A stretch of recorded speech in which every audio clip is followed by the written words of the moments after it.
Hello friends, कैसे हैं आप सब। मैं आपका अपना मित्र एडवोकेट एसएस मिश्रा लीगल दर्पण चैनल में स्वागत करता हूं।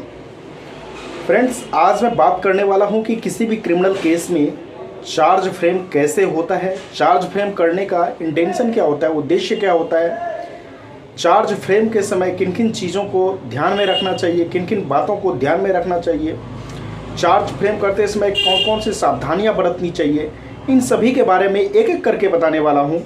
तो इसे जानने के लिए वीडियो को लास्ट तक देखिए और वीडियो देखने के बाद अच्छा लगे तो चैनल को ज़्यादा से ज़्यादा सब्सक्राइब, लाइक और शेयर कीजिएगा। तो आइए फ्रेंड्स जानते हैं। फ्रेंड्स, किसी भी क्रिमिनल केस में चार्ज फ्रेम बहुत ही बड़ा स्टेज होता है, क्योंकि चार्ज फ्रेम के समय ही बहुत बड़ा डिसीजन लिया जा सकता है। चार्ज फ्रेम ही यह तय करता है कि किसी केस को चलना है या नहीं, या किसी मुजरिम को जेल से निकालना है, केस को वहीं पे ख़त्म कर देना है, या फिर केस आगे पूरा ट्रायल चलेगा। चार्ज फ्रेम का स्टेज बहुत बड़ा इम्पोर्टेंट रोल अदा करता है, इम्पोर्टेंट भूमिका अदा करता है किसी भी क्रिमिनल केस में। तो सबसे पहले हम जानते हैं कि चार्ज फ्रेम होता क्या है। फ्रेंड्स, जब कोई क्रिमिनल केस होता है, जब कोई एफआईआर लॉन्च होता है, एफआईआर लॉन्च होने के बाद जो व्यक्ति होते हैं जिन पे एफआईआर होता है, उन व्यक्ति को अरेस्ट करके जेल में ले जाता है कॉग्निजेबल ऑफेंस के केस में। तो जेल में ले जाने के बाद बेल यदि हो भी जाता है, फिर भी यदि बेल नहीं होता है, कोई ऐसे संगीन अपराध होते हैं जिसमें बेल नहीं भी होता है, तो उस केस में चार्ज फ्रेम ही बहुत भूमिका अदा करती है, क्योंकि चार्ज फ्रेम होने के बाद ही एविडेंस पे मैटर आता है। उसमें बहुत सी सारी चीज़ें क्लियर हो जाती है और उसके बाद बेल आसानी से मिल जाता है। लेकिन चार्ज फ्रेम करते समय वकील साहब को बहुत ही सावधानी बरतनी पड़ती है, क्योंकि चार्जशीट जब फाइल होता है, चार्जशीट फाइल होने के बाद फिर चार्ज फ्रेम होता है। चार्ज फ्रेम का मतलब होता है कि आपके एफआईआर में जो जो सेक्शन लिए गए हैं, लिखे गए हैं, वो सेक्शन उस एफआईआर से हट भी सकता है, या फिर वह सेक्शन एफआईआर में रह भी सकता है, या फिर कुछ और सेक्शन उसमें जोड़े भी जा सकते हैं, यानी हटाए भी जा सकते हैं, जोड़े भी जा सकते हैं, या जो एफआईआर में लिखा हुआ है ऑलरेडी सेक्शन, वो सारे सेक्शन उसमें रह भी सकते हैं। वो सब कुछ डिपेंड करता है आपके वकील साहब के आर्गूमेंट पे, क्योंकि कभी कभी ऐसा होता है कि चार्ज फ्रेम का जब स्टेज आता है तो वकील साहब डेट पे डेट लेते हैं, या फिर यदि डेट नहीं भी लिए तो चार्ज फ्रेम करते समय वकील साहब बहस नहीं करते हैं, जिसके कारण से जो चार्ज लगा रहता है वही चार्ज होता है। लेकिन बहस करना चाहिए, क्योंकि चार्ज जो फ्रेम होता है, चार्ज फ्रेम के समय किसी भी मुजरिम को बरी भी किया जा सकता है, क्योंकि चार्ज फ्रेम एक ऐसा स्टेज होता है जिस पे यदि बहस सही से किया जाए और जज साहब यदि सेटिस्फाई हो जाते हैं आपके बहस से, तो आप पे जितने भी चार्ज लगे हैं वो चार्ज को वहाँ से हटा दिया जा सकता है, आपको बरी भी किया जा सकता है। उससे आगे कोई ट्रायल ही नहीं चलेगा, वहीं केस को ख़त्म कर दिया जाता है, डिस्पोज किया जाता है। इसका चार्ज फ्रेम का जो प्रोविज़न है वो सीआरपीसी की सेक्शन 211 से 224 तक में दिया गया है।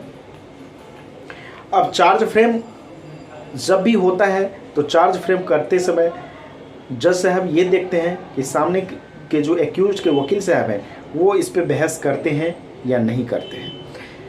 बहस यदि करते हैं वकील साहब तो ये देखते हैं कि ये रिलीवेंट फैक्ट जो है जिस पे बहस होना चाहिए सही में, उस पे बहस किया गया है या फिर ऐसे ही वो बहस किए हैं। तो इन सब चीज़ों को देखने के बाद ही चार्ज फ्रेम करते हैं जज साहब। और कभी कभी ऐसा होता है कि वकील साहब बहस नहीं करते हैं, तो जज साहब को जो अच्छा लगता है वो कर देते हैं। उस स्थिति में क्या होता है कि जो सेक्शन पुलिस ऑफिसर ने लगाए हैं उस पर एफआईआर करते समय वो सेक्शन एज इट इज़ रह जाता है, फिर पूरा ट्रायल चलता है। तो यहाँ पे कहने का सिंपल मतलब ये है कि चार्ज फ्रेम किसी भी क्रिमिनल केस का बहुत बड़ा स्टेज होता है, वही तय करता है कि आपका ट्रायल कैसे चलेगा, क्या चलेगा। जो सेक्शन आपके एफआईआर में लिखा गया है वो सेक्शन उसमें रहेगा, या उसमें से कुछ सेक्शन हटेगा, या फिर कुछ सेक्शन और भी जुड़ेगा। ये सब चीज़ चार्ज फ्रेम ही तय करता है। चार्ज फ्रेम ही यह तय करता है कि जो मुजरिम जेल में है उस मुजरिम का बेल कब होगा, क्योंकि कई ऐसे अपराध होते हैं जिस पे बहुत संगीन धारा लगा होता है और उसमें बेल मिलना मुश्किल होता है। तो चार्ज फ्रेम यदि होता है तो चार्ज फ्रेम होने के बाद जैसे ही एविडेंस पे मैटर जाता है तो आपके पास बहुत सारे फैक्ट आ जाते हैं जिसको आप ग्राउंड में लेके और बेल एप्लीकेशन लगा के बेल ले सकते हैं। इसके बाद चार्ज फ्रेम के समय ही यह तय हो जाता है कि केस जो है आगे चलेगा, क्योंकि चार्ज फ्रेम करते समय यदि वकील साहब अच्छे तरीके से बहस करते हैं तो कई बार ऐसा देखा गया है और होता भी है कि जितने भी चार्ज लगे होते हैं एफआईआर पे सारे चार्ज हट जाते हैं, वह निर्दोष साबित हो जाता है मुजरिम, और उसी समय उसको डिस्पोज कर दिया जाता है और उसको बरी कर दिया जाता है। तो कहने का मतलब है कि सीआरपीसी की सेक्शन 211 से 224 तक में द चार्ज पे लिखा गया है, द चार्ज का वहाँ पे प्रोविज़न दिया गया है। तो उसमें सारा कुछ लिखा गया है कि चार्ज फ्रेम क्यों किया जाता है, कैसे किया जाता है, चार्ज फ्रेम करने का क्या इंटेंशन होता है, सब कुछ है 211 से 224 सीआरपीसी में। तो आई होप कि आप लोगों को अब पता चल गया होगा कि चार्ज फ्रेम कितना बड़ा रोल अदा करता है किसी भी क्रिमिनल केस में। फिर भी कोई कन्फ्यूज़न हो तो आप मुझे कमेंट करके ज़रूर बताइएगा, मैं उसका जवाब देने का कोशिश करूंगा। फ्रेंड्स, यदि आप मुझसे कॉल पे बात करना चाहते हैं तो इसके लिए आपको स्क्रीन पे दिए गए नंबर पे कॉल पहले बुक करना पड़ेगा, जो पेड कॉल होता है।